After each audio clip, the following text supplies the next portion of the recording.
Comment savoir si mon partenaire a réellement changé?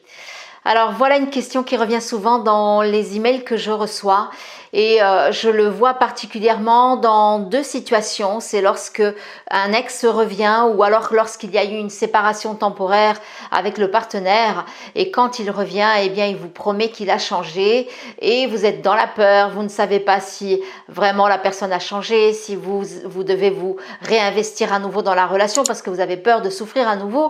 Eh bien écoutez, dans cette vidéo, je vais vous donner un outil extrêmement précieux que je vous partage souvent et que je vous ai même fait une vidéo spécifique sur cet outil-là. Je vais vous démontrer comment l'utiliser dans cette situation précise afin que vous puissiez identifier immédiatement si oui ou non votre partenaire a véritablement changé.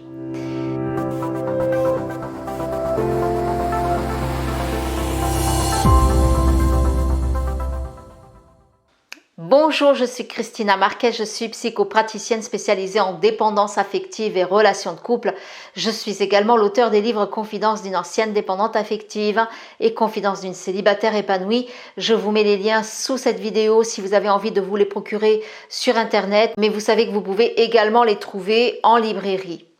Alors oui, comment savoir si votre partenaire a véritablement changé quand il vous dit qu'il y a eu un changement chez lui et que vous êtes dans le doute?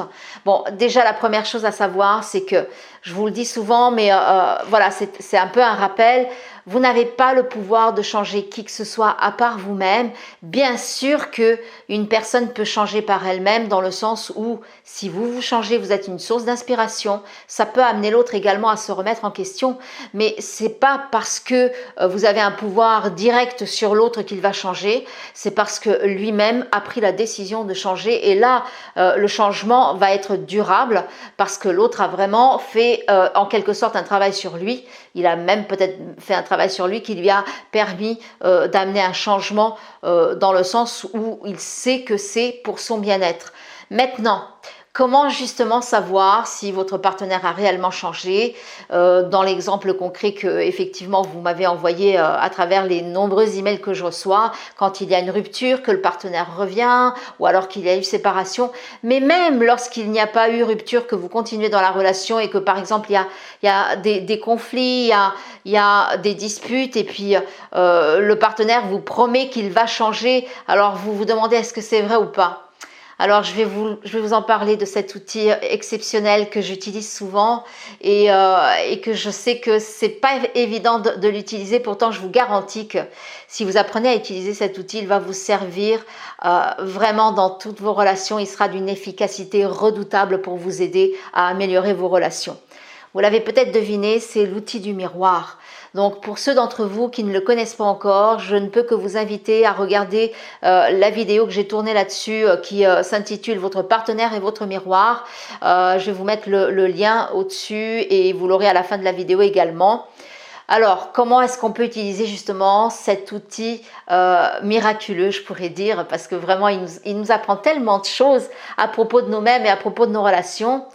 Dans une telle situation, bien évidemment, l'outil du miroir vient nous révéler un aspect de nous dont on n'est pas conscient. Donc, il suffit de vous demander quel est l'aspect chez la personne, chez votre partenaire qui vous dérange ou qui vous dérangeait avant qu'il ne vous dise qu'il a changé ou qu'il va changer.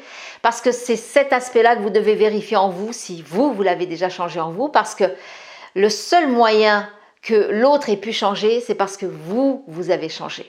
Alors, je vais prendre un exemple concret, justement, d'un des messages que j'ai reçus.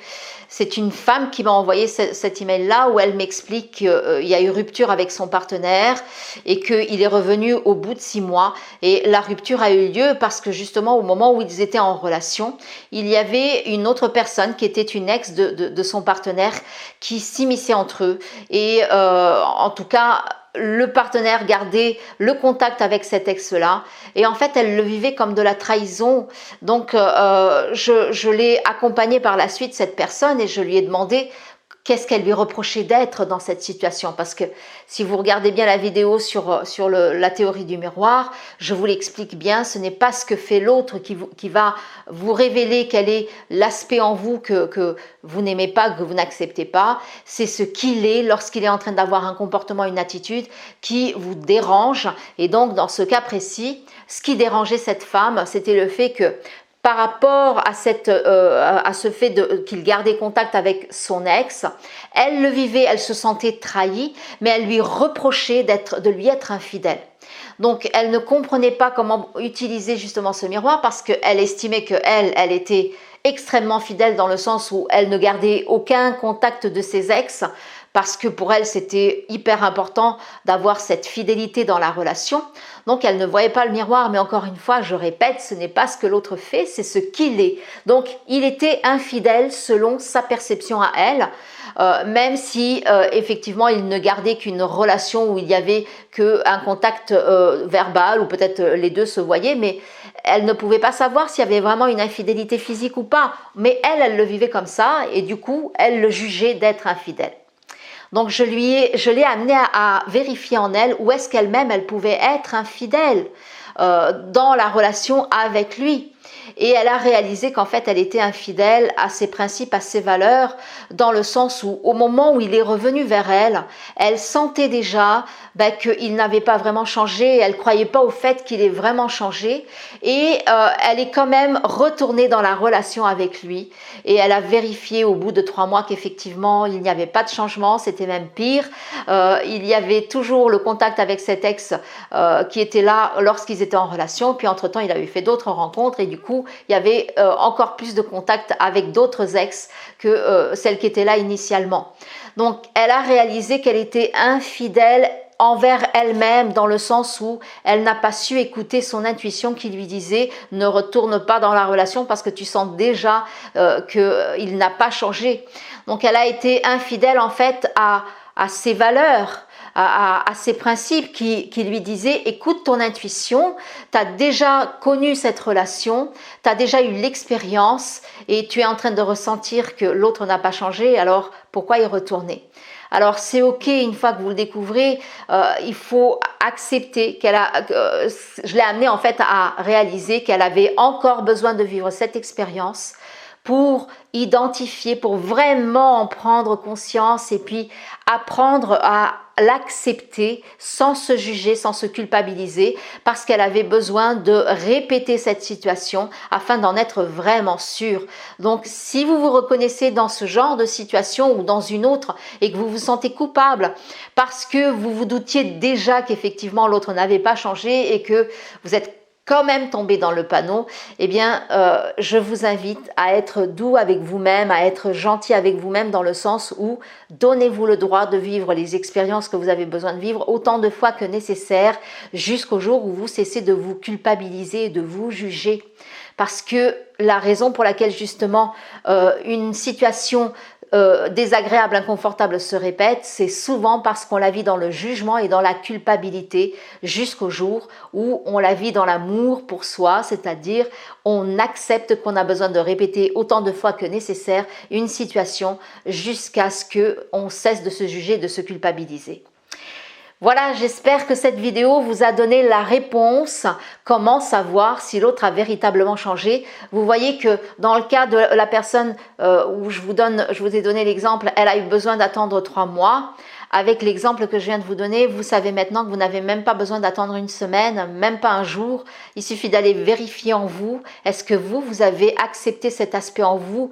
Est-ce que le côté de l'exemple que j'ai donné, infidèle, vous en avez pris conscience? Est-ce que vous l'avez changé? Si vous ne l'avez pas changé, eh bien vous pouvez être sûr que l'autre, il ne l'a pas changé. Voilà, si vous avez aimé cette vidéo, qu'elle vous a encore été utile, qu'elle vous a aidé à améliorer la qualité de vos relations, je vous invite à cliquer sur le petit pouce bleu pour me dire que mes vidéos vous sont utiles. N'hésitez pas à partager vos commentaires sous cette vidéo pour me dire ce que vous pensez du contenu de cette vidéo. Est-ce qu'il vous aide? En quoi est-ce que ça va vous permettre d'améliorer vos relations? C'est toujours un plaisir pour moi de lire vos commentaires et de savoir que mes vidéos vous sont utiles. Voilà, je vous invite également à partager cette vidéo un maximum autour de vous pour aider d'autres personnes. Si vous n'êtes pas encore abonné à ma chaîne, je vous invite à le faire maintenant et je vous invite également à cliquer sur la cloche pour être informé des prochaines vidéos que je vais vous poster. Prenez soin de vous et à très bientôt pour la prochaine vidéo.